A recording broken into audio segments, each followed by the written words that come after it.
Hello, welcome back. I have made videos about Don't Hug Me I'm Scared in the past, including the new series, which is what this video is going to be about that I'm reacting to. You can see it in the card up there, but let's react to film theory.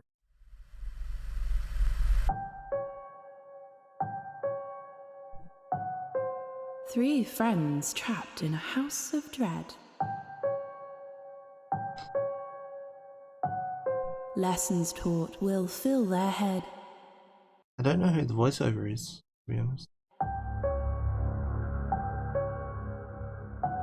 One a duck, the other red. But they are. And the last, the yellow guy, is dead. That was a bit scary. Maybe it's for Halloween.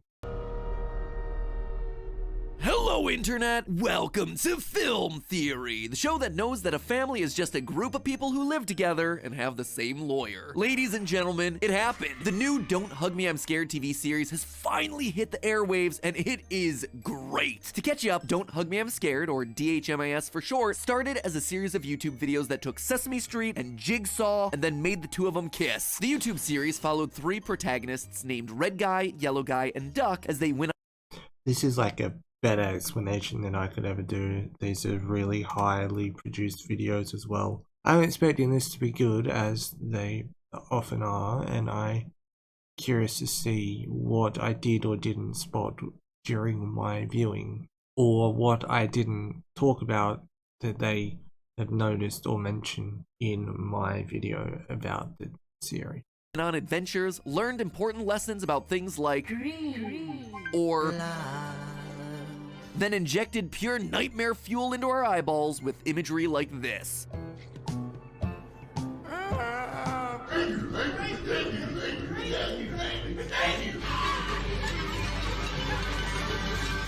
When the series concluded in 2016, most of us thought that it had entered the great YouTube playlist in the sky, lost alongside Niga Higa and Jenna Marbles, fated to occasionally pop up and recommend. I mean, lost between him and Jenna Marbles. I mean, they both stopped uploading quite a while after 2016. Feeds from now until the heat death of the universe, whenever the algorithm sensed that we were starting to get nostalgic. Or at least that's the way it was supposed to go until Don't Hug Me did the impossible and got a TV show. Earlier this year, the creators managed to wrangle together a real 6-episode DHMIS TV series. I wonder if they're going to mention Wakey Wakey On the British Channel 4. And after watching it, I gotta say, it nails the tone of those original YouTube videos, all without feeling held back or tied down by them. In fact, it's clear that while the aesthetics look the same, the series has moved on. The calendar that appears in every episode has moved from the original June 19th date that it was stuck on to June 20th. It's a turning of the page, a symbolic new leaf. And whereas That's something I also noticed. I don't know if I mentioned it in my video though, but the original series was all about the corruption of art and children's programming, this new TV series seems to tell a more personal story about these characters, because they are actual real characters now. No longer are they just symbols for kids, or creators, or ducks, I guess. These three now appear to have histories and lore! In fact, when you start piecing this puzzle together, the story of these three characters is tragic. They're a trio that's trapped inside of a repeating cycle built on one woman's guilt and pain. And if I'm right about this, at least one of these three characters is dead. So wakey wakey gang, it's theory time. that was a clever reference. I'm assuming the lady is Leslie, but we shall see. If you haven't seen the series, then there might be spoilers in this, by the way. I haven't seen the video, so I don't exactly know. I recommend you watching it. As far as I know, you can still find it on YouTube. Just search like Don't Hug Me I'm Scared TV series or something like that. Last I checked, they were on there. Just theory time, you'll see. For the first 4 episodes of the show, things proceed normally, or at least as normally as they can for the world of DHMIS. Yeah, I Our don't 3 know characters start normally, each day in some mundane way before eventually being joined by the Teacher of the Week, an anthropomorphized object that's there to share some twisted lessons about topics ranging from jobs to death to electricity. Oh sure, there's some weird bits mixed in there, like Yellow Guy's dad Roy viciously ripping apart a creepy family, or Duck killing off his own doppelganger, but nothing that out of the ordinary. But then comes... There are some spoilers there, I guess. It is a series that's like episode by episode, so I guess like the doppelganger thing, for example, There isn't like a long-term effect in the series with that, for example. Comes episode 5, where we see the reality of the show starting to fray. In this episode, our main characters are confronted by an old living train, basically the nursing home equivalent of Thomas the Tank Engine. Thomas the hover-around engine? Anyway, at one point the teacher turns into a car and then promptly dies. So our heroic trio does the reasonable thing and I really enjoyed this episode. hops into his rotting carcass to take a road trip. And it works. Not only do they manage to drive past the desiccated remains of their original TV pilot. Oh, I'm sorry, that place doesn't exist anymore. What? That was Clay Hill, by the way. I think I mentioned that in my video. Well, what happened to it? Just shriveled up, I reckon. They manage to drive so far that they break through what appears to be a simulation. They leave their cartoonish world behind only to end up in a realistic dystopian one. We can't go back. I'm not going back into that house. Guys, there's something out there.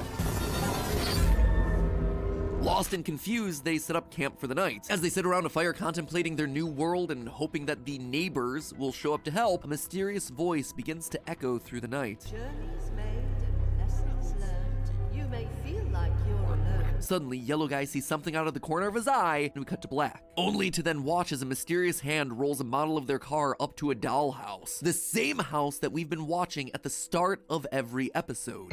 Ah. I've only watched series once, so I guess I didn't pick up on that, but I think I know where this is kind of going. The explanation part, at least. Journey always ends up back at home. Now, this is important because earlier this very episode, the characters had already talked about the episodic nature of content and how everything always winds up resorting to a status quo. All we do is sit around and then some guy comes and tells us about banks or vegetables. Nice to be back at home, eh? What are you talking about? We didn't even go anywhere. And sure enough, when we rejoined them in episode 6, the characters are reset right back to where we started, none the wiser about their junkyard excursion the night before. And that's when things start to really pick up. At first, the season finale's all about electricity. Our 3 friends get an electric bill and they don't want to pay it because electricity is silly stuff that ought to be free. so of course, their fuse box, Electracy, comes to life to teach them more about the wonders of electricity and how it powers phones and televisions and radios. And yes, even your shredder. When the lesson suddenly turns to Yes, even his shredder. portable sources of energy like batteries, Yellow Guy gives us the surprise revelation that he too is powered by batteries. No, I am have batteries, see?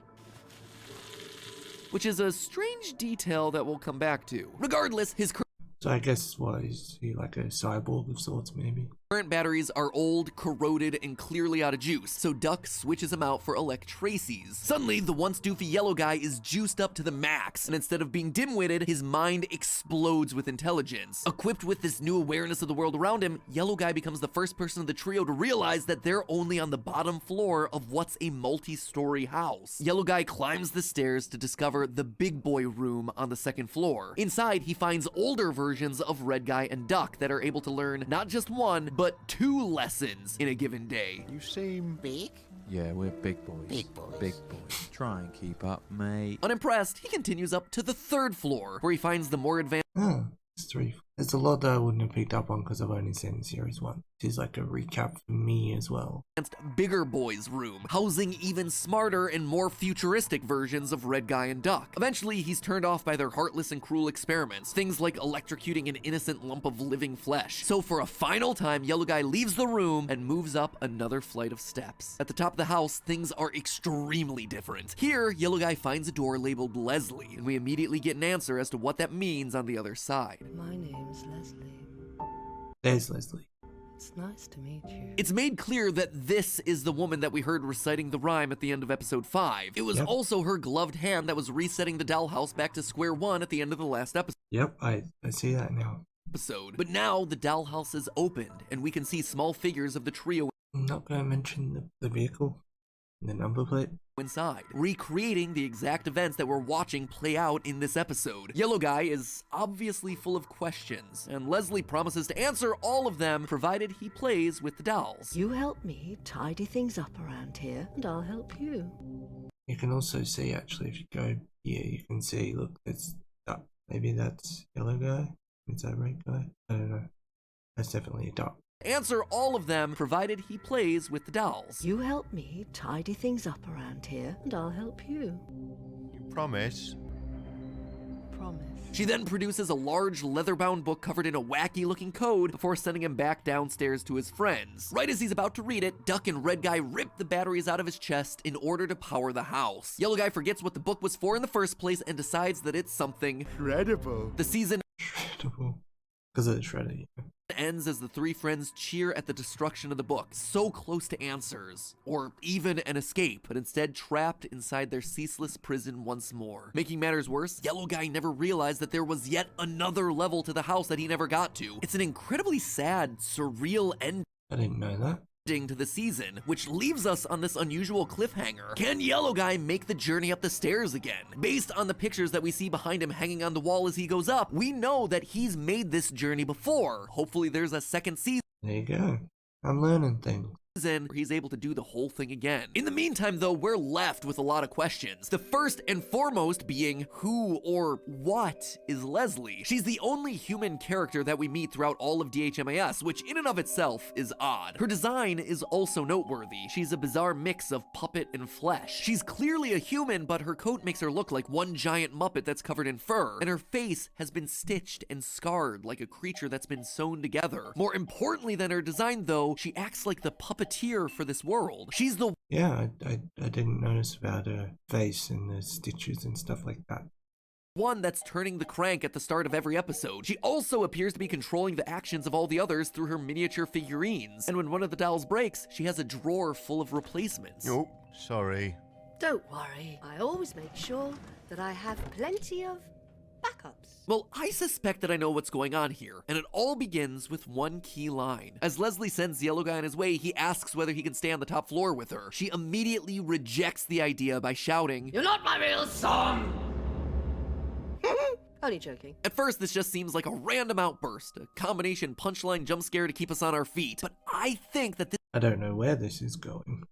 this is actually the key to understanding everything about this new series. Taking Leslie at her word here, Yellow Guy isn't her real son, but he's close. You see, I suspect that Yellow Guy represents Leslie's real son, a real son named David, a son who died. In episode 2, Death, we see the name David etched onto the grave where Duck gets buried. Why does it say Dave? Okay, so this is where the series coming into it. I haven't heard this. I guess I haven't watched much outside of the series and the video I made, so...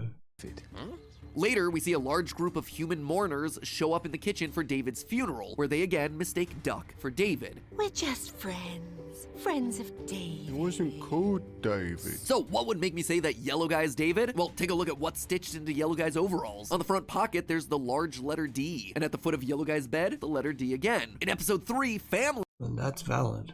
Yellow Guy is even given a special locket with the letter D engraved on it. Over and over again, Yellow Guy and the letter D are connected. D for David. But the connection between the two goes well beyond just a letter. Going Also notice that Leslie has a clock there. back to the Death episode, when our happy trio first show up at the cemetery, the coffin assumes that Yellow Guy is the one who died. Don't tell me. I'm good at this. It's you, isn't it? And throughout the rest of the series, we watch as both flies and worms are attracted to Yellow Guy and no one else. It's almost like he's a dead, decaying body. Plus, there's a strange moment in the intro. That's valid. That's why I was confused about them talking about Yellow Guy being dead when Duck was apparently dead. I don't know. This is just a theory, of course. Of episode 5, where Yellow Guy seems to dissociate and remember something about his past. I'm the one who had a dream where there was stuff like there was another me. He's clearly remembering a dream where he saw another version of himself. He's seeing David. The same thing happens again later that same episode when he looks out the car window. When I look out through it, it looks back in through me. He's connecting with a past iteration of himself, with David. We're also explicitly told that Makes sense. David is not Duck's name. Why does it say David? That's his name. What? That's supposed to be your name. We also know that Red Guy isn't dead based on his ID. Don't be silly. You don't die for ages. Aw. So by process of elimination, if one of these characters is representative of David, it has to be Yellow Guy. This may also explain why Leslie says this to him when he first enters the room. You're one of my favorites. Does it though? Because I swear that Duck's thing, passport or whatever, says it's dead. Sounds almost motherly. But this is far from the full story. The tragic twist of the tale is that we know exactly what killed David. He died in a car crash. In episode 5, when Red Guy tells Yellow Guy that they're gonna be part of a community, Yellow Guy fantasizes about living in a new city named Mulhoven. He imagines joining a neighborhood, befriending the people of the town. Yellow Guy then moves into a new home where Red Guy's his neighbor and Duck is his pet. Everything is great until a clergyman offers Yellow Guy a bird as a welcome present. The bird flies away and Yellow Guy gives chase into the street. From there, you can guess the rest. Yellow Guy is hit by a car. I suspect that dream sequence may be more true to life than we initially expect. Listen to the narrator of that little story. That is interesting. Morning. Here in Mulhoven, Newtown. It's Leslie's voice. You've got plenty of reading to do. In fact, it's Leslie screaming for Yellow Guy to get out of the street. Oh, careful. Careful now! And the reason she's screaming? Because she's the one in the car. Leslie killed her own son, That's very David. What did you say? Yeah, you heard me. Leslie killed her own son in this accident. Why do I say that? Well, first of all, when we meet Leslie in episode 6, her face is covered in stitches, almost like she went through an awful accident herself. Secondly, take a look at the license plate of the car that the gang drives. Okay. Finally, it gets mentioned. Throughout this episode, it spells Leslie. And most importantly of all, we know that David wasn't the only person in the family involved in a car crash that day. At the end of episode 3, as they're wrapping up what they learned about families, Yellow Guy describes a family as a group And die on the same day in the same style of accident but in different location. Unless his father Roy also died in a car accident that same day, which seems pretty unlikely. I suspect that this line's meant to describe Leslie, who metaphorically died that day. And you see, that gets to the core issue here. That's why I think she's created these characters. Confusing. I assume that she created them as a coping mechanism. This dollhouse, this world, it's to escape from that trauma. The sad truth of Don't Hug Me, I'm Scared is that it isn't the story of 3 wacky puppets learning disturbing life lessons. In reality, it's the story of a mother grieving over her dead son, a woman that is stuck in a spiraling cycle of guilt, creating playthings that represent him so she can impart all the lessons that she would have taught him if he had lived. And she has dozens of backups to ensure that she never loses him again. And for as much as Yellow Guy reminds her of her lost. And so what, these are his dreams, I assume? Because how does it become reality? How does it go from the dollhouse to the show or its own world, you know? I guess Leslie is the one doing the puppeteering and stuff. Well, that's the theory at least, which also makes sense. Son, he can never truly be the real David. You're not my son. Don't hug me, I'm scared. It's a weird name, right? We've never really stopped to question it, have we? It's always just kind of been there. So yeah, DHMIS, that's the name, duh. But really think about those words. Don't hug me, I'm scared. It's a reference to someone so damaged, so hurt, that they're afraid of something like a hug. They're scared of affection, of love, of opening themselves up to someone else. That right there, that's Leslie. Afraid to love again because she's afraid of being hurt again. But I suspect that in order to move forward, to get to that final level of the house, that's exactly what needs to happen. A hug. Leslie to forgive herself and Yellow Guy to give her a hug. Then and only then will both of them be able to transcend, to move past their stagnant lives inside that house and climb to the final level, to finally be free. But hey, that's just a theory. Well, that was definitely interesting. You probably have thoughts. Let me know in the comment section below. I shared mine along the way. This is obviously just a theory. Doesn't mean it's true or anything. There's some things to back it up, but there's also probably a lot of counter arguments and stuff as well. You may provide some in the comments if you leave them. Some things that weren't mentioned or whatever. But yeah, let's watch and see you next time.